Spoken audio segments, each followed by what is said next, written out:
Hello student. आज मैं BIT में साइबर लॉ टॉपिक को कवर करूंगा। यह टॉपिक थ्योरेटिकल पार्ट में है, ना कि प्रैक्टिकल पार्ट में। ठीक है, तो इसे मैं आपको डिस्क्राइब करके इसको बताऊंगा, क्योंकि इसमें प्रैक्टिकल नहीं है, प्रैक्टिकल का कोई पार्ट नहीं है इसमें, इसलिए मैं इसे कंप्यूटर पर नहीं कर रहा हूँ।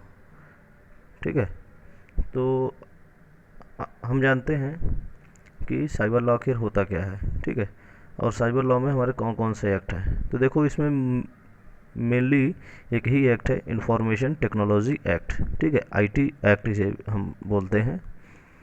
और यही हमारे इंडिया में जो भी साइबर क्राइम्स होते हैं उनके लिए इसी एक्ट का यूज़ होता है। इसी एक्ट के अकॉर्डिंग जो भी हमारी इसमें लॉज बने हैं, ठीक है, जो भी नियम बने हैं, उन नियम के हिसाब से इसमें जो भी कानून है और जो भी सज़ा है, उन सब चीज़ों का इसमें पूरा ब्यौरा दिया गया है। ठीक है, तो देखो साइबर क्राइम आखिर होता क्या है। एक्चुअली देखो, आज के इस टाइम पे सभी लोग कंप्यूटर यूज़ कर रहे हैं। ठीक है, और इंटरनेट का उससे यूज़ कर रहे हैं, और बहुत ही देखते होंगे कि बहुत ज़्यादा मात्रा में क्या कहते हैं, डेटा जो है कहीं ना कहीं स्टोर होता है। ठीक है, स्टोर हो रहा है और उसको हम लोग एक्सेस करते हैं। और उससे हम अपने नीड के अकॉर्डिंग उसका यूज़ करते हैं। तो इससे क्या होता है, जैसे हम ई कॉमर्स वेबसाइट चलाते हैं तो उससे हम कोई भी चीज़ एक कुछ भी परचेजिंग कर रहे हैं। ठीक है, तो यहाँ से हम पैसा उस पर पे किए और उस सामान को हम अपने घर पर आसानी से मंगवा पाते हैं। तो इंटरनेट और कंप्यूटर, या हम मोबाइल भी कह सकते हैं, ठीक है, कोई भी ऐसा डिवाइस जिससे हम इंटरनेट चला सकें, और उसके माध्यम से हम अगर कोई भी गैर कानूनी काम करते हैं तो वो साइबर लॉ के अंतर्गत आता है, यानी साइबर क्राइम, उसे हम साइबर क्राइम कहते हैं। ठीक है, और उस क्राइम पे जो भी हमारे नियम लगते हैं, कानून जो होता है, तो वो हमारे इंफॉर्मेशन टेक्नोलॉजी एक्ट के तहत आता है। तो आखिर हमें साइबर कानून की आवश्यकता क्या है। देखो, कोई भी व्यक्ति को कंप्यूटर और एक टेलीफोन नेटवर्क के लिए इंटरनेट की आवश्यकता होती है। ठीक है, इंटरनेट के इस अनियंत्रित वृद्धि से साइबर कानूनों की आवश्यकता होती है।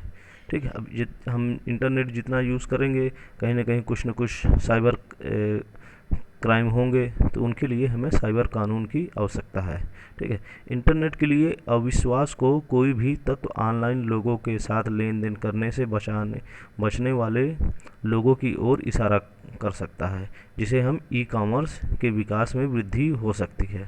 ठीक है, इंटरनेट का दुरुपयोग शारीरिक समाजों को सीधा नुकसान पहुंचा सकता है। ऑनलाइन लेन देन पर करों को लागू नहीं करना, भौतिक व्यवसायों और सरकारी राजस्व पर इसका असर पड़ सकता है। इस समय भारत सरकार ने भारत में रुचि को नियंत्रित करने वाले प्रासंगिक साइबर कानूनों को लागू करने की आवश्यकता महसूस की है। यह इंटरनेट पर सभी पहलुओं, मुद्दों और कानूनी परिणाम, विश्वव्यापी वेब और साइबर विश्वास को दर्शाता है। तो आपके इसमें सिलेबस में कुछ क्राइम दिए हुए हैं। ठीक है, कुछ क्राइम को डिस्क्राइब किया गया है और उनसे जुड़े कानून यहाँ पर बताए गए हैं, और कुछ उस पर सज़ा दी गई है। ठीक है, तो जैसे जिसमें पहला है हैकिंग का। ठीक है, हैकिंग एक क्राइम है। ठीक है, देखो, हैकिंग का मतलब है कि किसी कंप्यूटर डिवाइस, इंफॉर्मेशन सिस्टम या नेटवर्क में अनधिकृत रूप से घुसपैठ करना, यानी बिना किसी परमिशन के उसके अंदर घुसपैठ करना और डेटा से छेड़छाड़ करना।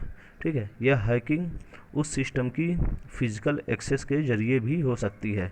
ठीक है, यानी ज़रूरी नहीं कि हम इंटरनेट के माध्यम से ही कर रहे हैं। ये फिजिकल एक्सेस मतलब क्या होता है कि फिजिकली रूप से हमें वहाँ जाना होगा, वहाँ पर उस कंप्यूटर पर बैठना होगा। ठीक है, तो इस तरीके से भी हम कर सकते हैं, और रिमोट एक्सेस के ज़रिए भी हो सकता है।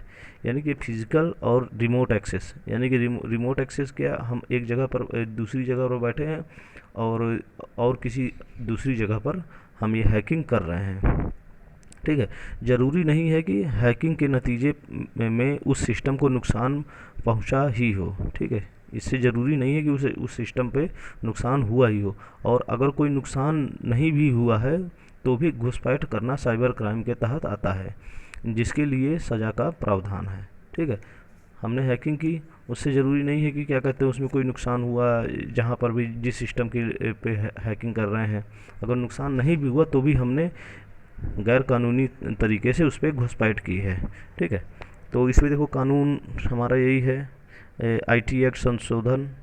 देखो आईटी एक्ट 2008, ठीक है, इसमें 2008 वर्जन है। ठीक है, तो इसमें 2008 में क्या बोला गया है कि इसमें धारा 43A और धारा 66 के तहत ये हैकिंग एक साइबर क्राइम है। और देखो इसमें कुछ अन्य लाज भी होते हैं, साइबर कुछ और भी कानून हैं। मेल तो हमने इंफॉर्मेशन टेक्नोलॉजी को यहाँ पर कवर किया है, लेकिन इस पे और भी धाराएं होती हैं, जैसे आईपीसी की धारा। ठीक है, और कॉपीराइट कानून, इस तरह की और भी धाराएं होती हैं, और भी कानून इसमें इसमें मिले हुए होते हैं। तो इस हैकिंग में देखो आईटी एक्ट की धारा 43A और धारा 66 के तहत, ठीक है, और आईपीसी की धारा 379 और 406 के तहत कार्रवाई मुमकिन है। और इसकी सज़ा क्या है, देखो अपराध साबित होने पर 3 साल की जेल और 5 लाख रुपए तक का जुर्माना हो सकता है। ठीक है, अब देखो दूसरा इसमें क्राइम है डेटा की चोरी। ठीक है, किसी और व्यक्ति, संगठन वगैरह के किसी भी तकनीकी सिस्टम से निजी या गोपनीय डेटा की चोरी। ठीक है, अगर किसी संगठन के अंदरूनी डेटा तक आपकी आधिकारिक पहुंच है, लेकिन अपनी जायज़ पहुंच का इस्तेमाल आप उस संगठन की इजाज़त के बिना उसके नाजायज़ दुरुपयोग की मंशा से करते हैं, तो वह भी इसके दायरे में आएगा। कॉल सेंटर, दूसरों की जानकारी रखने वाले संगठनों आदि में भी लोगों के निजी डेटा को चोरी के मामले सामने आते रहे हैं। ठीक है, हम जैसे कि देखते होंगे कि क्या कहते हैं, कोई भी ऐप डाउनलोड कर रहे हैं तो उसमें हम अपना बहुत सी डेटा उसमें डालते हैं, बहुत सी इन्फॉर्मेशन हम उसमें इंटर करते हैं, जैसे अपना नाम हो गया, मोबाइल नंबर हो गया, ठीक है, और अपना एड्रेस हो गया। ठीक है, तो ये सब चीज़ें हम उसमें डेटा, ये इसी को हम डेटा बोलते हैं।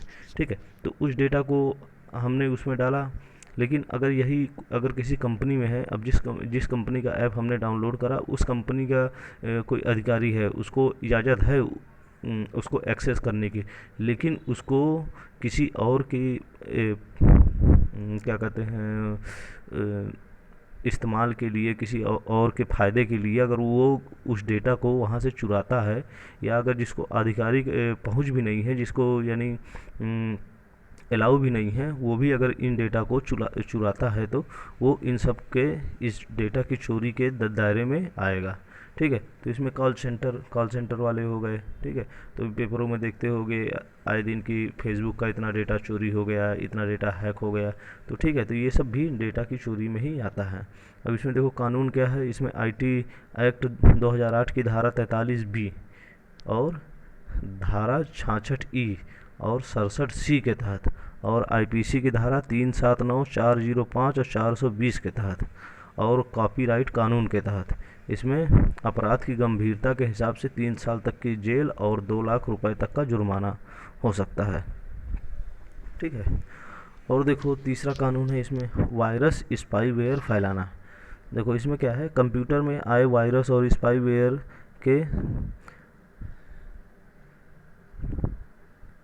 सफाई पर लोग ध्यान नहीं देते। उनके कंप्यूटर से होते हुए ये वायरस दूसरों तक पहुंच जाते हैं। हैकिंग, डाउनलोडिंग, कंपनियों के अंदरूनी नेटवर्क, वाईफाई कनेक्शन और सुरक्षित फ्लैश ड्राइव, ठीक है, सीडी के जरिए भी वायरस फैल सकते हैं। वायरस बनाने वाले अपराधियों की पूरी इंडस्ट्री है, जिनके खिलाफ कड़ी कार्रवाई होती है। वैसे आम लोग भी कानून के दायरे में आ सकते हैं अगर उनकी लापरवाही से किसी के सिस्टम में खतरनाक वायरस पहुंच जाता है और ये बड़ा नुकसान कर देते हैं। जैसे तो देखो इसमें क्या होता है, इसमें हम लोग एंटीवायरस अधिकतर नहीं डाल के रखते हैं, तो इससे क्या होता है कि वायरस एक जगह से दूसरी जगह पर पहुंच जाता है। हमने कोई डेटा डाउनलोड किया और उसे पेन ड्राइव के माध्यम से किसी को ट्रांसफ़र कर दिया, ठीक है, उसने अपने अपने सिस्टम पर लगाया, उसके में वायरस हो गया, तो कहीं ना कहीं डेटा वो वायरस जो है एक जगह से दूसरी जगह ट्रैवल कर जाता है। और जैसे कि हैकिंग हो गई, डाउनलोडिंग हो गई, और किसी कंपनी के हम वाईफाई रेंज में हैं और उसके वाईफाई कनेक्शन को इस्तेमाल कर रहे हैं, या किसी की पेन ड्राइव हो उसे हम यूज़ कर रहे हैं, सीडी है, इन सब जगहों से वायरस फैलता है। और इनकी वायरस की एक पूरी की पूरी कहीं ना कहीं एक क्रिमिनल्स होते हैं, वो सब ये वायरस फैलाते हैं ताकि उन्हें इससे कुछ फ़ायदा हो सके। और अगर ऐसे क्या कहते हैं वायरस हम किसी सिस्टम पर फैला देते हैं या हमारे जानकारी में नहीं है, लेकिन फिर भी हमारे वजह से उस सिस्टम पर वायरस पहुंच जाता है और कुछ नुकसान कर देता है, तो भी ये एक क्राइम के अंतर्गत में आता है। और इसमें इसमें कौन कौन सी धाराएं लगती है, इसमें आईटी एक्ट की धारा 43C और धारा 66 के अंतर्गत, और आप आईपीसी की धारा 268 के अंतर्गत, और देश की सुरक्षा को खतरा पहुंचाने के लिए फैलाए गए वायरसों पर साइबर आतंकवाद से जुड़ी धारा, यानी देखो इसमें एक कानून और लग रहा है यहाँ पर, साइबर आतंकवाद, ठीक है, इस पे धारा है 66F भी लागू होती है, जो कि गैर जमानती है, ठीक है। देखो इसमें क्या है, सज़ा क्या है, साइबर वार और साइबर आतंकवाद से जुड़े मामले में उम्र कैद और दूसरे मामले में 3 साल तक की जेल या जुर्माना हो सकता है। और देखो इसमें चौथा कानून क्राइम है पहचान की चोरी, किसी की आइडेंटिटी की चोरी करना, किसी दूसरे शख्स की पहचान से जुड़े डेटा, गुप्त सूचनाओं का इस्तेमाल करना। मिसाल के तौर पर जैसे ले लें कि कुछ लोग दूसरों के credit card number, passport number और Aadhaar number, digital ID card या e-commerce transaction password, electronic signature वगैरह का इस्तेमाल करते हुए शॉपिंग या धन की निकासी वगैरह कर लेते हैं।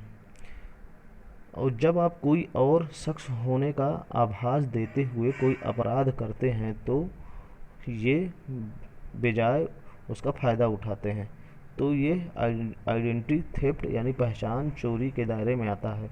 एक्चुअली इसमें क्या होता है कि जैसे हम किसी और का कोई डेटा है, किसी और की कुछ पहचान है, जैसे क्रेडिट कार्ड नंबर हो गया, पासपोर्ट नंबर, आधार कार्ड, तो ये कहीं ना कहीं दूसरे को दर्शाता है, ये दूसरे की आइडेंटिटी बताता है, ये हमारा नहीं है, ये दूसरे की आइडेंटिटी है।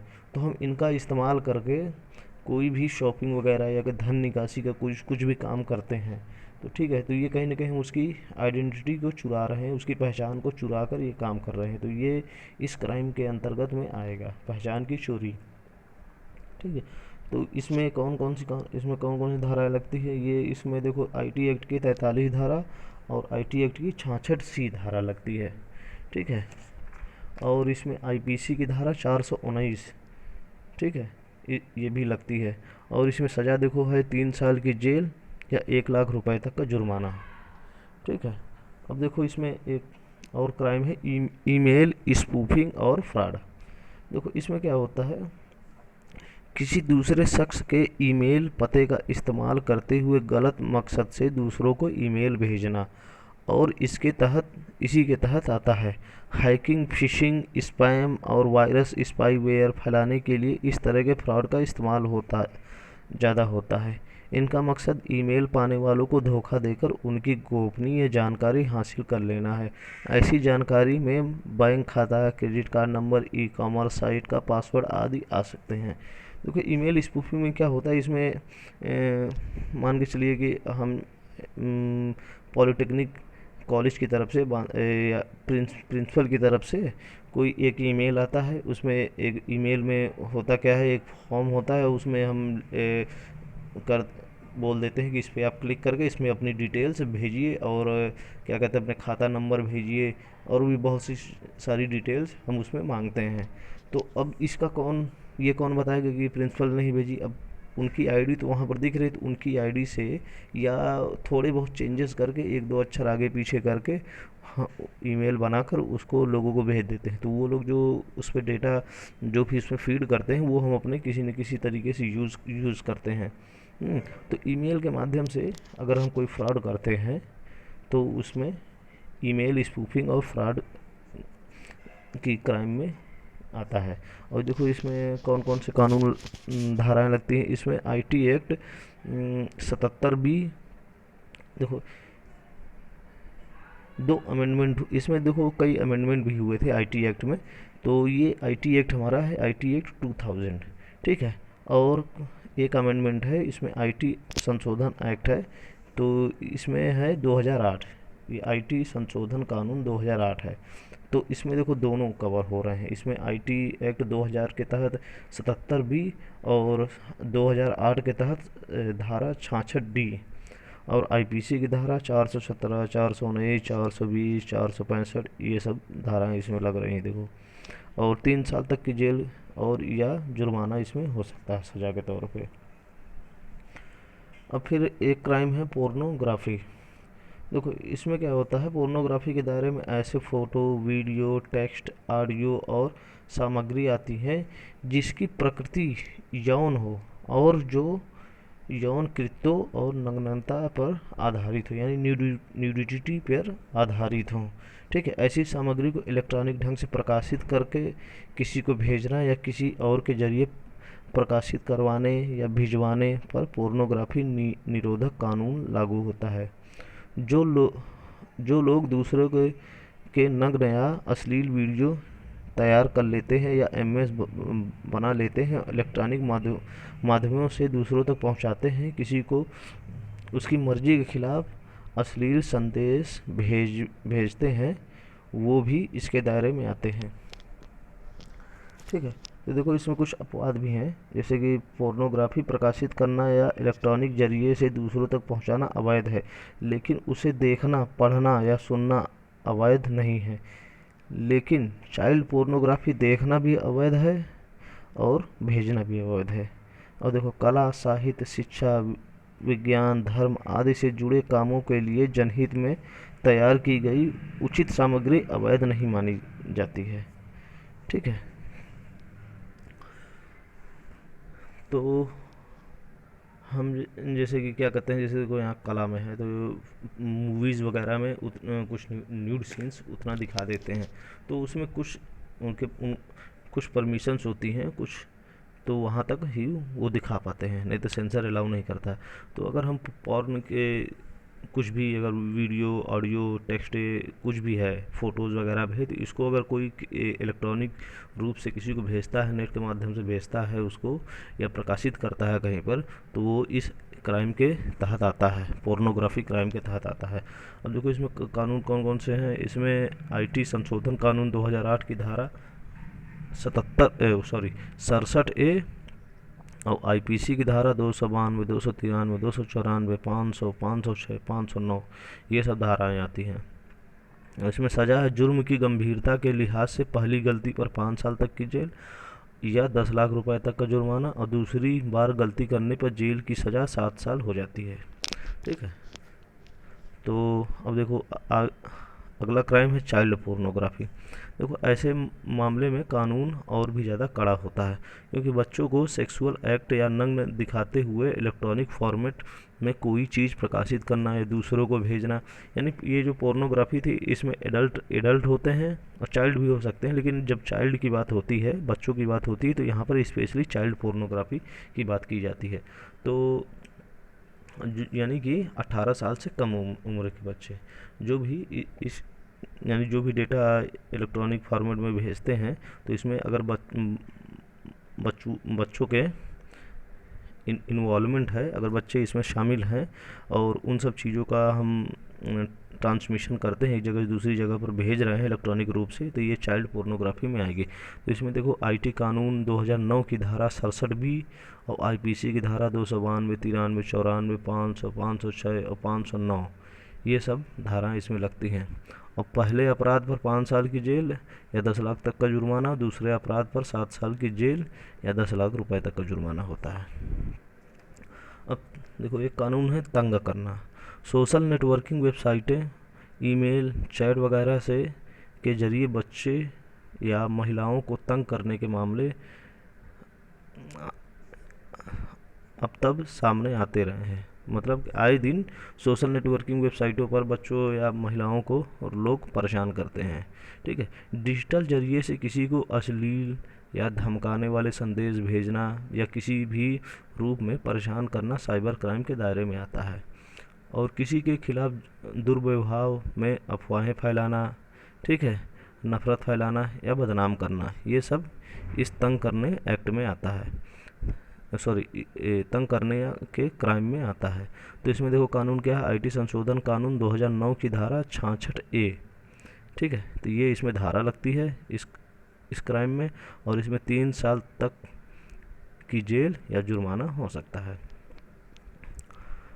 और देखो है इसमें आईपीआर बौद्धिक संपदा उल्लंघन, ठीक है, वेब पर मौजूद दूसरों की सामग्री को चुराकर अनाधिकृत रूप से इस्तेमाल करके और प्रकाशित करने के मामले पर साइबर कानून से अलग अलग प्रावधान नहीं है, लेकिन पारंपरिक कानूनों के तहत कार्रवाई की मुनासिब व्यवस्था है। किताबें, लेख, वीडियो, चित्र, ऑडियो, लोगो और दूसरे क्रिएटिव मटेरियल को बिना इजाज़त इस्तेमाल करना अनैतिक तो है ही, अवैध भी है। साथ ही सॉफ्टवेयर की पायरेसी, ट्रेडमार्क का उल्लंघन, कंप्यूटर सोर्स कोड की चोरी और पेमेंट उल्लंघन भी इस जुर्म के दायरे में आते हैं। ठीक है, तो इसमें देखो कौन सी कानून लगती है, इसमें कॉपीराइट कानून लगता है 1957 की धारा 14 और 63 बी, ठीक है। इसमें जो सज़ा होती है 7 दिन से 3 साल तक की जेल और 50,000 रुपये से 2 लाख रुपए तक का जुर्माना होता है। इसमें क्या होता है कि जैसे दूसरे की सामग्री है, जैसे किसी की किताबें हैं, लेख हैं, ऑडियो वीडियो हैं, किसी का है, ठीक है, किसी ने किताबें अपनी लिखी, उसको तुमने किसी ने चुरा कर उसे यानी अपना नाम लगा कर भेज दिया कि ये हमने किताबें लिखी हैं, ठीक है। तो ऐसी ही चीज़ें हैं, वीडियोज़ ही हो गई, किसी का वीडियो है उसको अपना वीडियो बनाकर उसको टेलीकास्ट कर दिया, ठीक है, या किसी का प्रोग्राम है, किसी ने कोई सॉफ्टवेयर बनाया है तो उस सॉफ्टवेयर को हम अपना बताकर, ठीक है, उसको कहीं बेच रहे हैं। तो इन सब चीज़ों का उल्लंघन करने पर आईपीआर यानी बौद्धिक संपदा उल्लंघन कानून ये क्राइम में ये आता है।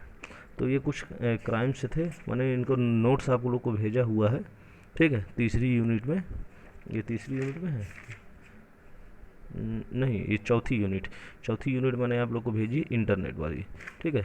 तो इंटरनेट में ये लास्ट टॉपिक था आपका साइबर लॉज, और इसमें कुछ एक टॉपिक बचा हुआ आपका ईमेल, तो इसे भी मैं आपको बाय प्रैक्टिकल इसको बताऊंगा। और एक टॉपिक है तीसरे यूनिट में गूगल स्वीट्स, ठीक है, स्वीट, तो इसे मैं दोनों टॉपिक में 2 वीडियोज़ में इनको कवर करूँगा। तो ये प्रैक्टिकल है, तो इनको मैं प्रैक्टिकली रूप से आपको बताऊँगा। तो आप लोग नोट्स पे जाइएगा, जो चीज़ नहीं समझ में आती है आप उनको पढ़िए और उनको समझने की कोशिश करिए, ठीक है।